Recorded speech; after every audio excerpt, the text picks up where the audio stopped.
Bonsoir, bienvenue à ce flash d'information sur GoJuve à la présentation Bambakan.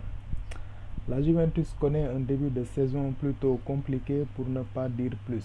Éloignée de la tête de la Serie A qu'elle s'arroge pourtant farouchement depuis 4 ans, la vieille dame doit se contenter d'une 10e place en championnat. Les affaires vont mieux cependant en Ligue des Champions, dans un groupe pourtant compliqué composé du FC Séville, de Manchester City ou du Borussia Mönchengladbach.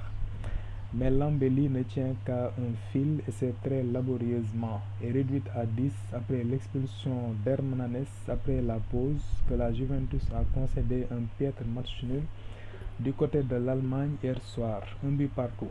Dans ce contexte difficile, compliqué de se mettre le moindre faux pas.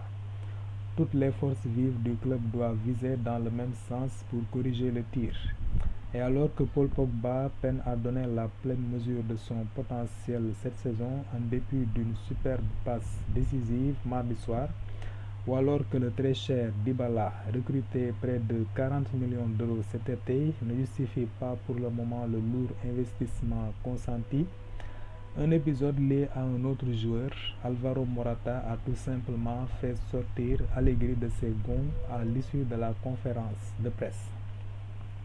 Le nouveau couac de Mönchengladbach s'agit de Morata qui a dû sortir plusieurs longues minutes pour changer ses chaussettes non réglementaires puisque recouverte d'une protection dont la couleur n'était pas autorisée, forçant la Juventus à évoluer ainsi à 10.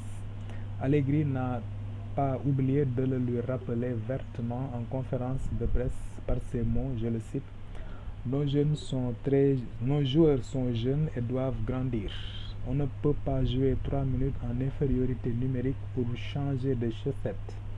Ce n'est pas un défilé de mode. Je sais qu'ils sont jeunes, mais ils doivent commencer à prendre conscience des choses. Je suis très en colère. Fin de citation.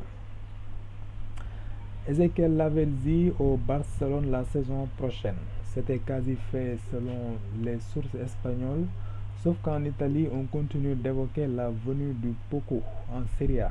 En l'occurrence, le site du journaliste italien Gianluca Di Marzio nous apprend que le représentant du joueur du PSG, libre à la fin de saison, s'est encore récemment entretenu avec les dirigeants de la Juventus. Il a même déjà été question du salaire que l'Argentin pourrait toucher dans le Piémont. Pour rappel, Lavezzi, âgé de 30 ans, a fait les belles heures du Napoli entre 2007 et 2012 avant de rejoindre le PSG. Selon The Sun, ce mercredi, les dirigeants des Blues seraient très vigilants au dossier de Pogba pour qui ils seraient prêts à tenter de nouveau leur chance, notamment en vue des difficultés financières que rencontre le FC Barcelone. Si certains évoquaient déjà un préaccord entre les Blaugrana et l'international tricolore, Pogba n'aurait finalement rien signé avec personne. Le quotidien catalan Sport annonçait même récemment que, je le cite, les négociations étaient sur le point mort pour Pogba. Fin de citation.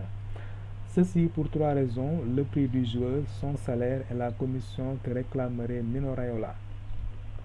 Interrogé sur RMC mercredi dernier, l'ancien président de Barcelone, Joan Laporte, évoquait une possibilité de faire signer Paul Pogba. Nous voulons les meilleurs joueurs du monde qui sont capables de jouer dans notre système, avait-il déclaré. Pendant ma campagne, j'ai dit qu'il serait très bon pour le Barça, poursuit-il. Ce n'était qu'un souhait, il était difficile d'arriver à un accord quand on n'est que candidat, a-t-il déclaré. Pogba évoluera-t-il du côté de Stamford Bridge ou du FC Barcelone? Réponse: la saison prochaine. Voilà, c'est tout pour ce flash d'information sur GoJuve. Merci de votre attention. Forza Juve. Ciao.